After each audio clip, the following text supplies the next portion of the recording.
una sa lahat. Yung isang kaso ipafile natin, Leandro Leviste at kay Senator Loren Legarda. Gross electricity. Pangako nila magpo-produce sila ng kuryente, pero hindi nila ginawa. Binenta lang, kumita lang ng pera, pero hindi nila ginawa.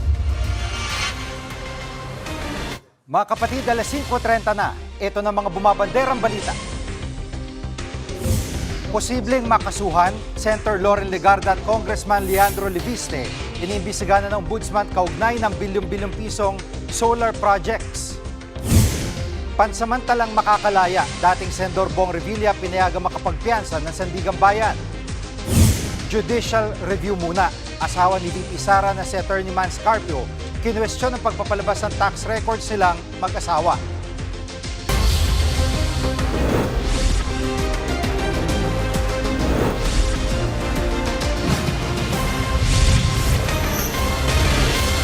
Sinampahan ng Ombudsman na reklamong plunder at graft ang maginang sina Senator Loren Legarda at Batangas 1st District Representative Leandro Leviste dahil sa solar company ng kongresista. Ayon kay Ombudsman Remulla, hindi na itayo ang mga pinangakong solar project ng kumpanya ni Leviste. Aabot daw sa 10 bilyong piso ang halaga ng mga kontratang nakuha ng kongresista. Dagdag pa ni Remulla, damay si Legarda dahil ginamit umano ang posisyon upang para makakuha ng prangkisa at mga proyektong anak na si Leviste. Damay rin sa reklamo si dating Energy Secretary Alfonso Cusi. Abangan po ang buong report live mula kay Arles de los Santos maya-maya lamang. Hindi pa rin umuupa ang alitan sa pagitan ni Senator Ping Lacson at Alan Peter Cayetano. Si Lacson tinanggihan ng umano'y alok na ceasefire ng mga namamagitan sa kanila ni Cayetano. Nangunguna sa balita live si News 5 Senate Correspondent Mian Los Baños. Mian, bakit ayaw pang makipag-ayos ni Lacson kay Cayetano? Jiggy, sabi ni Senator Ping Lacson, humingi daw ng ceasefire pero hindi naman daw sincere. Yan ang paliwanag ni Senator Ping Lacson doon sa nagpapatuloy na hidwaan nila ni Senator Alan Peter Cayetano. At sa kanyang interview sa programa ni Manong Ted Filon at TJ Chacha sa True FM ay ikinwento ni Senator Ping Lacson yung di umanong paghingi ng ceasefire ni Senator Alan Peter Cayetano na pinadaan daw o kumausap daw sa 5 senador mula sa mayorya.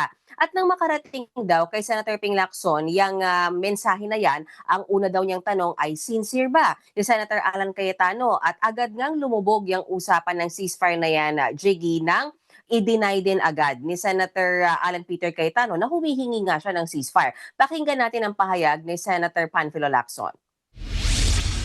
Sincerity. Kasi kung sincere siya, aminin niya. Pero para itanggi niya, nasan yung sincerity? But nagsimula yan nung last week pa, nag-ikot na siya sa at least mga 5 kasamahan ko sa majority block. At may anong sinabi ni Senator Cayetano tungkol dito sa ceasefire? Kasi alam mo, Jiggy, unang nag-leak yung usapin ng ceasefire na yan kahapon. Nung nag-tweet si Senator Ping Lacson about it, bagamat wala naman siya pinangalanan kung sino yung senador na yan. Pero nag-FB live din kasi kahapon din, right after nung tweet na yan, Senator Alan Cayetano, at sinagot niya yung tungkol sa ceasefire. At sinasabi niya, hindi siya nangihingi ng ceasefire o yung pagpapatigil sa mga banat sa kanya ni Senator Ping Lacson kaugnay sa mga di umano, Jiggy, ay mga maanumalyang infrastruktura o infrastructure projects sa Taguig na alam naman nating baluarte ng mga Cayetano. Yan daw ceasefire na yan, sabi ni Senator Alan, ay mula, yung idea ng ceasefire mula sa ibang mga senador. Nag-aalala daw kasi yung ilang mga senador sa posibleng maging epekto nga sa institusyon nitong nagpapatuloy na alitan at awayan sa pagitan ng ilang mga senador. At kung yan daw ang hinihiling ng ilang mga senador, sabi ni Senator Alan, ay handa naman daw siyang tumalima. Pakinggan naman natin ngayon, Jiggy, yung pahayag ni Senator Alan Peter Cayetano. Sasabihin na humihingi ako sa kanya na itigil niya. Hindi ko po sa ibang senador na galing yon. At ang sagot ko nga, guys, hindi nyo kailangan kausapin kasi titignan nyo nga. Tahimik nga lang ako, inihintay ko lang yung aligasyon. Baka mawala yung focus sa mga anomalya na dapat tinitignan natin sa iba't ibang mga ahensya. Sabi ko, yes, unless yan ang gusto ni Senator Lacson.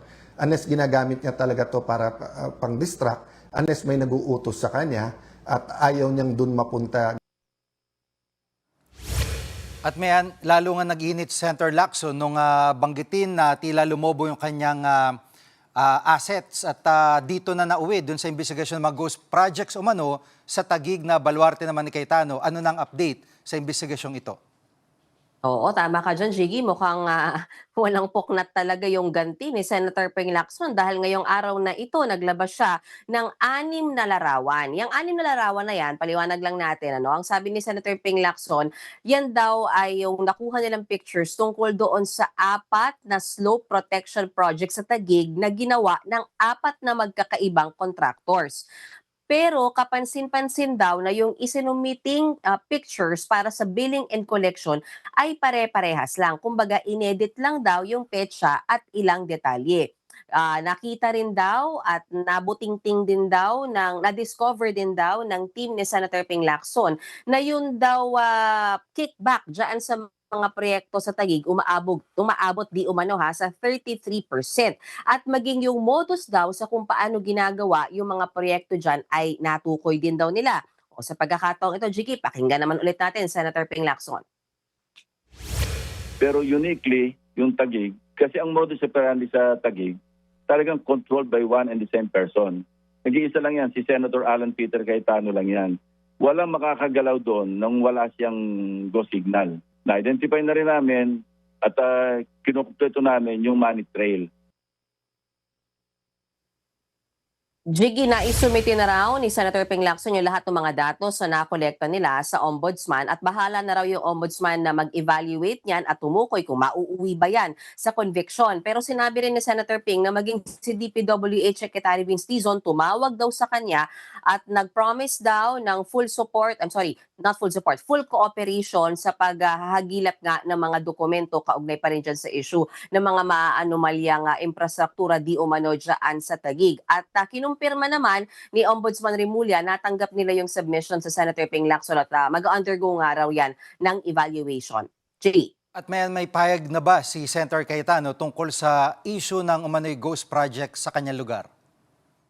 So far, nakaantabay pa tayo kung magkakaroon nga ng bagong pahayag or Facebook Live si Senator Alan Cayetano. Pero nauna kasi niyang sinabi kahapon na parang tila gawi daw ni Senator Ping Lacson na kapag may mga kumakalaban sa kanya ay pinag-iinitan niya at pinakakasuhan niya. Sabi ni Senator Alan Cayetano, bukas naman sila sa investigasyon. Basta daw fair lang yung mga allegations. At wag naman daw pinapalabas na parang sila lang yung mali. Lalo't kita naman daw na maganda ang syudad ng Taguig. So yan muna ang latest. Balik sa iyo, Jiggy. Maraming salamat, Mayan Los Baños. Pansamantalang nakalaya si dating Senator Bong Revilla. Yan ay matapos siyang payagan ng Sandigan Bayan na makapagpiyansa sa kasong malversation kaugnay ng flood control scandal. Live mula sa Sandigan Bayan sa Quezon City, namumuon sa balita si mobile journalist Alexis Ebue. Alexis, bakit pinayagan ng Sandigan Bayan na makapagpiyansa itong si Revilla?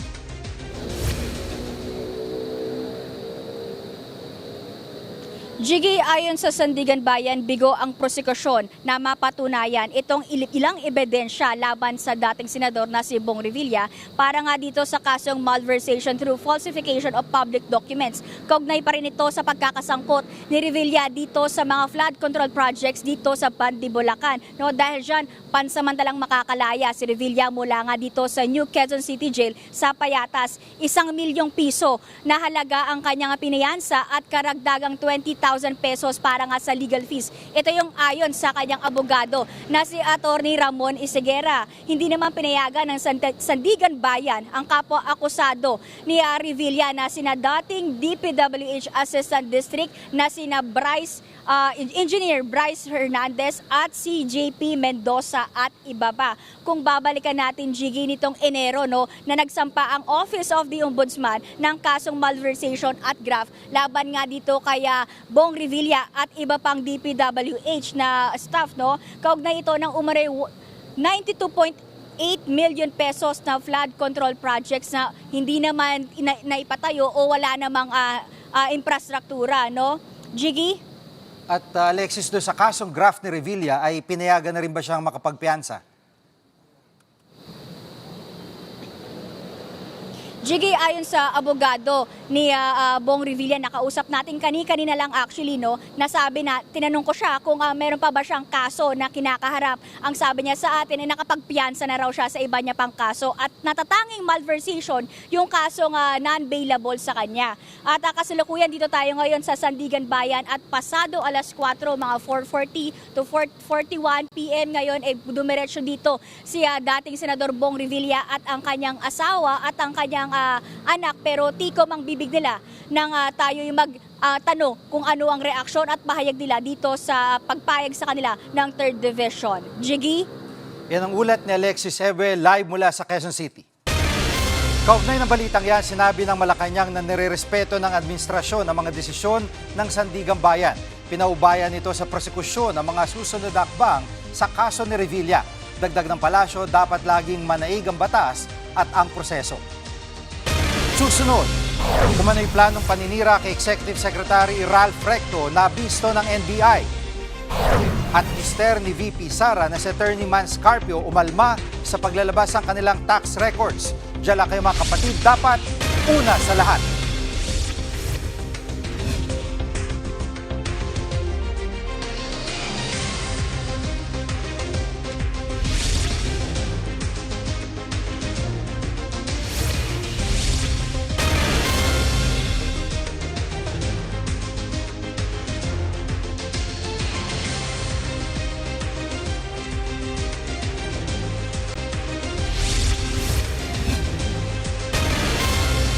Sinampahan na reklamo ng Ombudsman na maginang sina Senator Loren Legarda at Batangas 1st District Representative Leandro Leviste.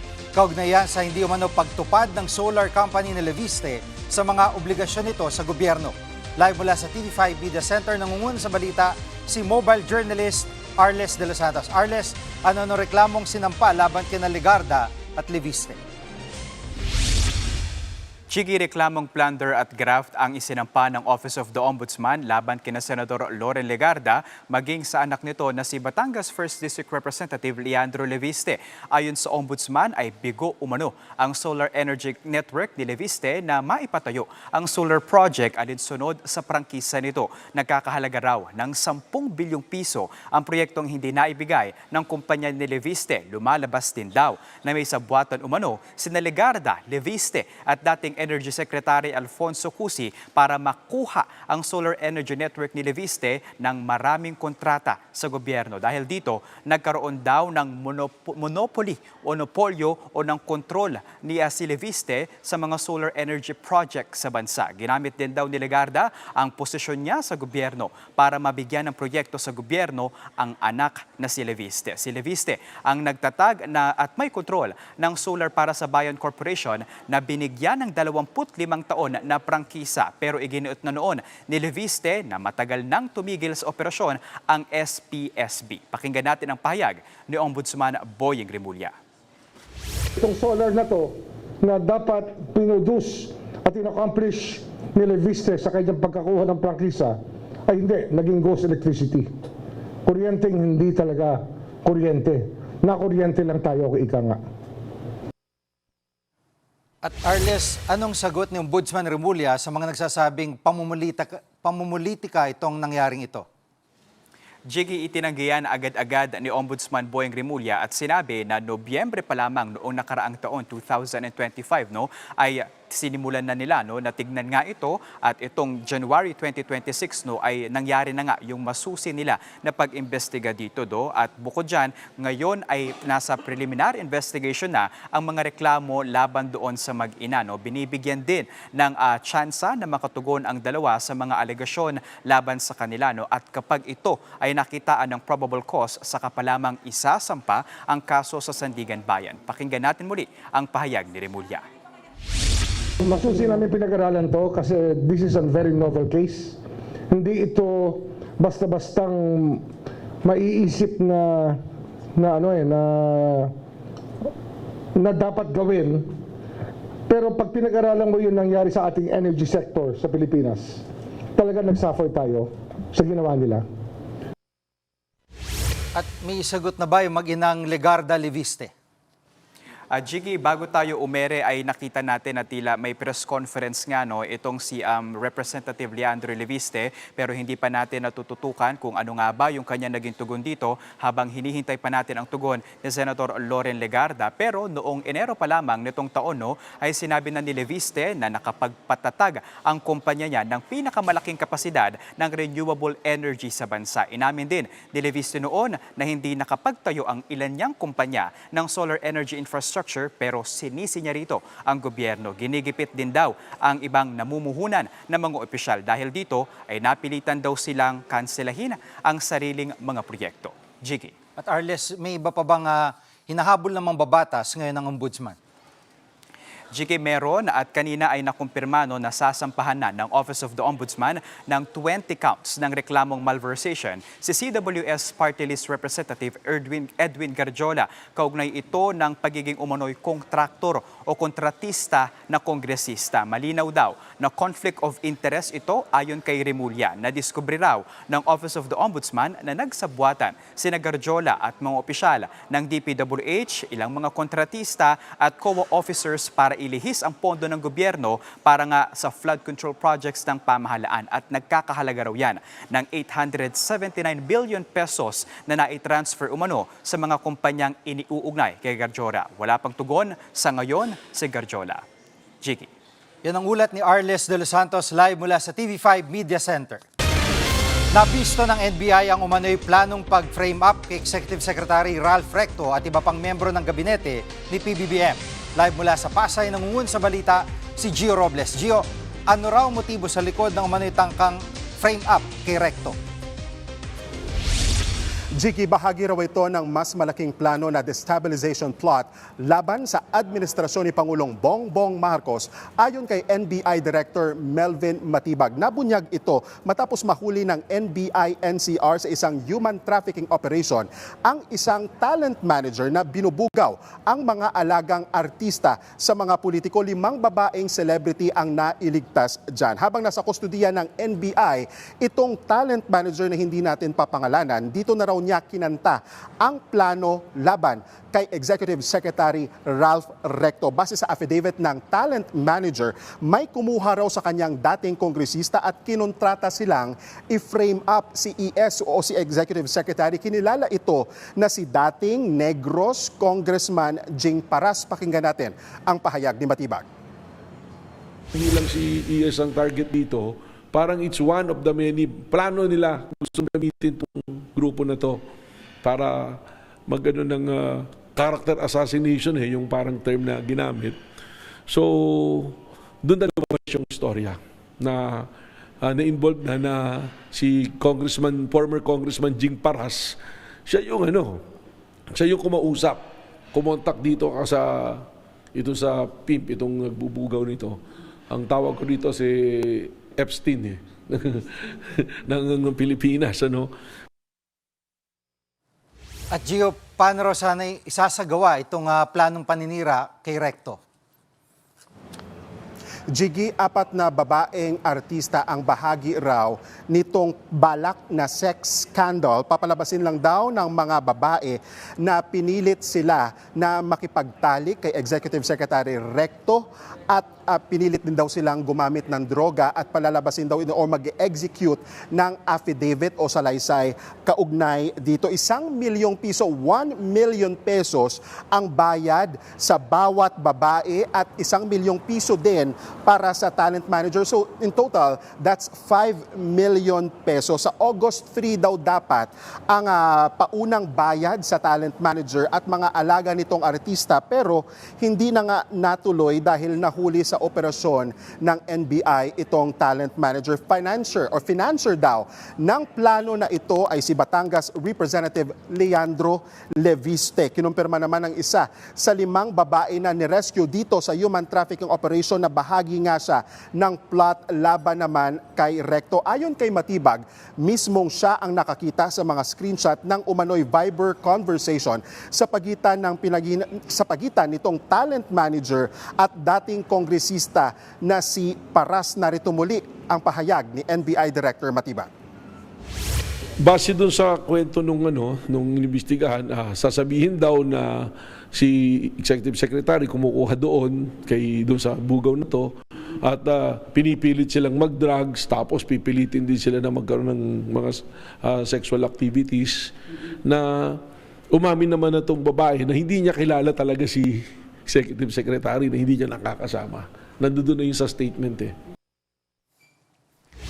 At Gio, may payag na ba sina Recto, Leviste at Paras?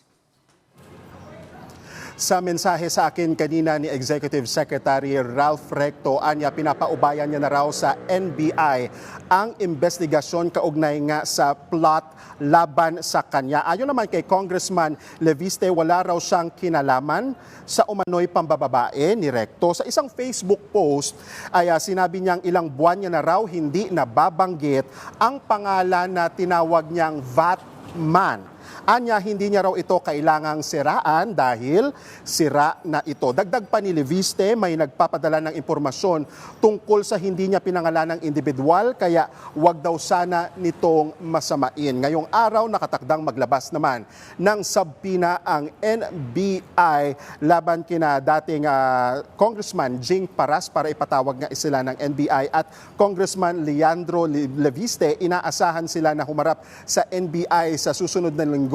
Sa susunod na linggo, it's either Wednesday or Thursday ayon kay NBI Director Matibag. Jiggy, balik sa'yo. Yan ang ulat ni Gio Robles live mula sa Pasay. Susunod, asawa ni VP Sara na si Attorney Man Scarpio kinwestiyon ng pagsusumite ng tax records nila sa impeachment court. At VP Sara nilinaw na wala siyang personal na galit kay Pangulong Marcos. Huwag kay bibitiw, dapat una sa lahat.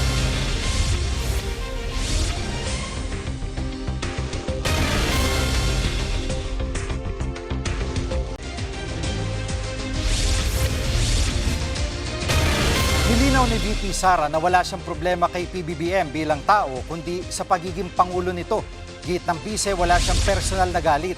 Nagkokomento lang daw siya tungkol sa magulo niya anyang pamumuno ng pangulo sa bansa. Sinabi yan ng ni VP Sara matapos siyang batikusin ng SONA ni PBBM. Tinawag niya ring tuta ng pangulo ang International Criminal Court, bagay na pinalagan ng Malacanang kahapon. Wala kaming away ni BBM. Wala akong problema sa kanya bilang tao. May problema ako sa kanya bilang presidente. Dahil he's a weak leader and the country is in chaos. Nagkakanya-kanya yung mga tao sa gobyerno. Wala nang respeto ang mga tao sa isa't isa. And that is my right as a citizen to express. Buwelta naman ng palasyo, sino raw ba ang walang kakayanang mamuno? Sina VP Sara pa rin daw ang tunay na nanggugulo sa bansa. Bas niya na walang kakayanan daw mamuno at ang bansa ay in chaos. Sa totoo lang, sino ba ang gumagawa ng kaguluhan? Sino ba yung nagbabalak ng destabilization? Hindi ba ang grupo nila? Dahil gusto nilang makuha yung posisyon mula kay Pangulo. Kinwestiyon ng mister ni VP Sara na si Attorney Man Scarpio ang pagsusumite ng kanilang tax record sa Senate Impeachment Court. Yan ay matapos payagan ni Pangulong Marcos na ilabas ang mga dokumento alinsunod sa batas. Nangungun sa balita si News 5 House Correspondent Marian Enriquez. Yes, Jiggy, iginiit nga ng asawa ni Vice President Sara Duterte na si Attorney Man Scarpio na dapat suriin itong pahintulot na ibinigay ng Pangulo para nga ma-release o mailabas yung tax records nilang mag-asawa dito nga sa Senate Impeachment Court. Ayon kay Carpio, bagamat nirerespeto nilang mag-asawa yung otoridad ng Senate Impeachment Court at susunod daw sila doon sa proseso, naniniwala si Carpio na may mahalagang isyong legal na dapat pang mabigyang linaw kaugnay nga ng pahintulot sa paglabas nga ng kanilang mga income tax records. Dapat daw ito tignan batay nga doon sa saligang batas at doon sa mga umiiral na batas na sumasaklaw nga doon sa pagprotekta sa impormasyon ng mga nagbabayad ng buwis at sa paggamit ng kapangyarihan ng ehekutibo. Iginit din nga ni Carpio na walang indikasyon na naglalabas or naglabas nga itong Bureau of Internal Revenue ng anumang tax assessment o tax deficiency laban sa kanya o kay VP Sara.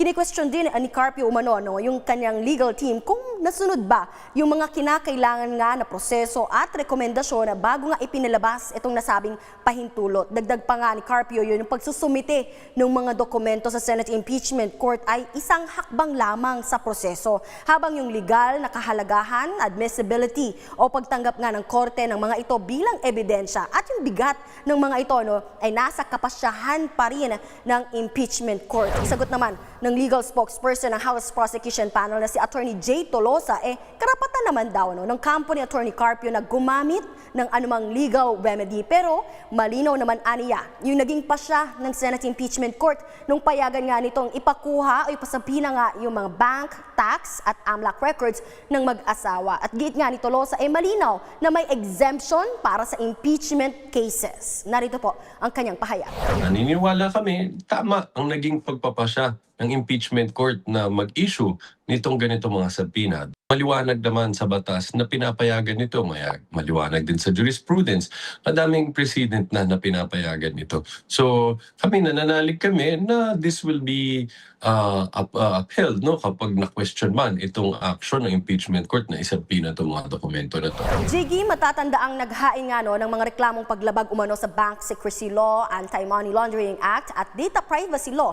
Si Carpio laban nga doon sa ilang miyembro ng House Prosecution Panel, kabilang na riyan sina Lead House Prosecutor Jervy Luistro, Leila De Lima, Akbayang Representatives Shell Jokno, Percy Sendanya at yung mga bagong inireklamo ang sina Prosecutors Terry Ridon, Joel Chua at ilang miyembro ng Makabayan Block. At ayon nga kay Tolosa hindi pwedeng baliwalain ng city prosecutor yung mga development dito nga sa Senate Impeachment Court, lalo't kinatigan o pinayagan mismo ng Senado, ng Senate Impeachment Court yung kanilang hiling ng prosekusyon na ipasapina nga yung mga dokumento ng mag-asawang Duterte Carpio. At maliwanag din aniya yung basihan ni Presiding Officer Cheese Escudero noong tinanong nito kung kailan nga kinasal sina VP Sara at Attorney Mans at lumabas na wala namang prenuptial agreement yung dalawa. Narito muli yung pahayag ni Attorney Tolosa.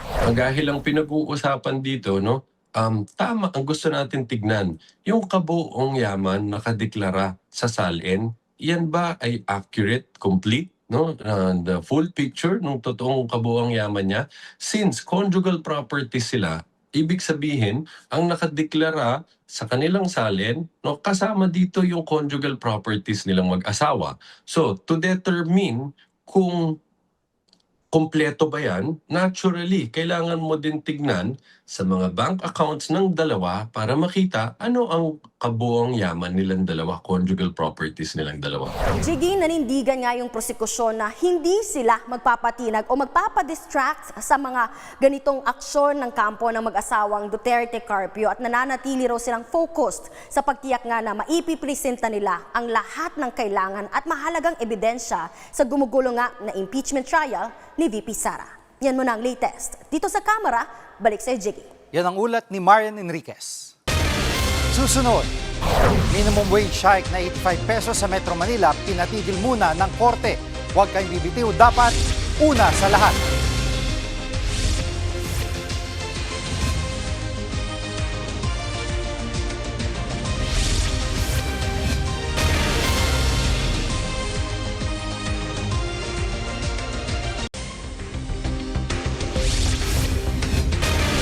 Pinatigil ng korte ang pagpapatupad ng 85 pesos na dagdag sahod sa Metro Manila. Ayon sa mga nagpetisyon, hindi dumaan sa tamang konsultasyon sa mga employer ang wage hike. Live mula sa TV5 Media Center, nangungun sa balita si Mon Gualvez. Mon, anong reaksyon ng DOLE dito? Gigi, nalungkot and actually nagulat daw ang Department of Labor and Employment o DOLE sa inilabas na temporary restraining order ng Pasig Regional Trial Court.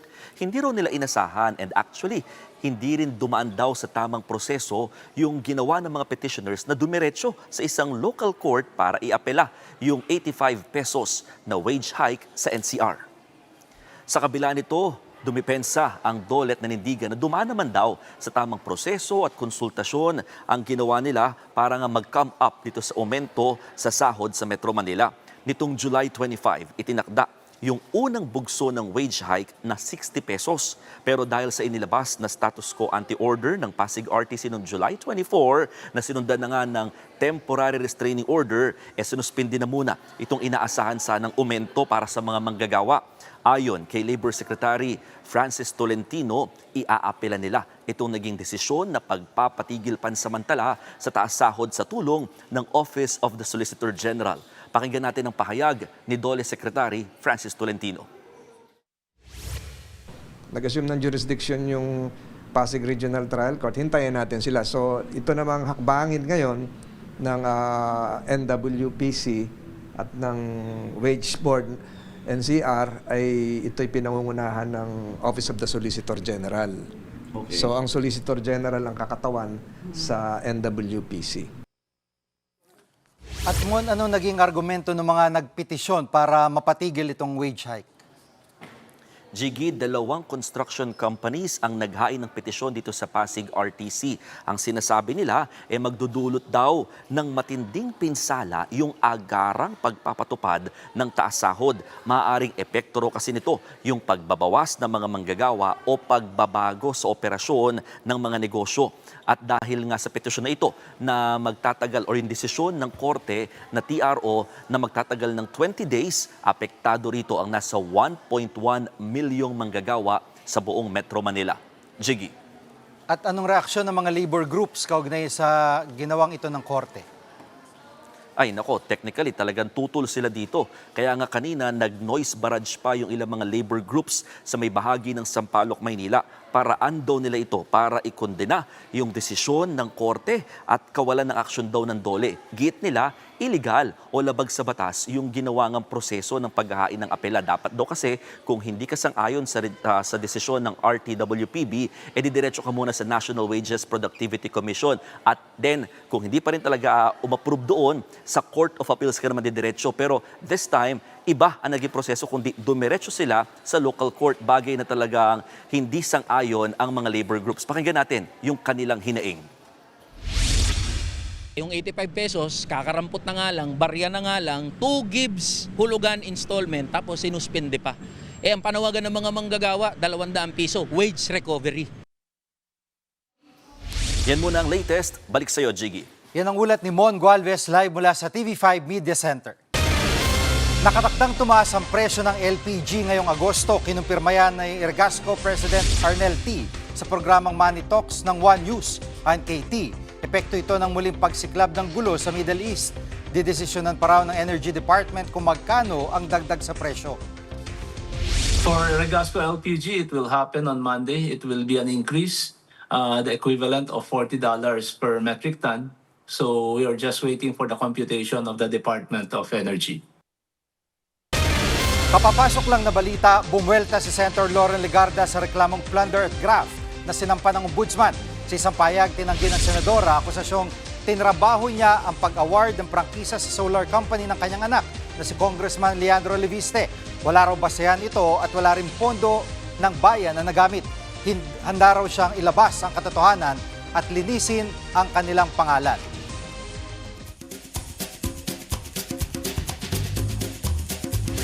Pahabol mga kapatid, kinakiligan ng netizens ang comment ni Senator Win Gatchalian sa throwback post ni Senator Risa Ontiveros. Naglabas ang larawan sa Ontiveros sa kanyang Instagram account ng dati niyang pagbisita sa Japan.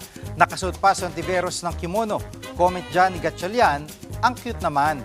Tinawag ng netizens na Winry ang kanilang tambalan at ginawa pa ng official social media pages. Nauna namang sinabi ni Gatchalian na nakakakilig at kinararangal niya maugnay kay Ontiveros. Kami ang inyong mga kapatid sa Balitan at Public Service, dapat una sa lahat. Bangin niyo po ulit kami sa Lunes dito sa TV5, 1PH, RPTV, True TV at 105.9 True FM.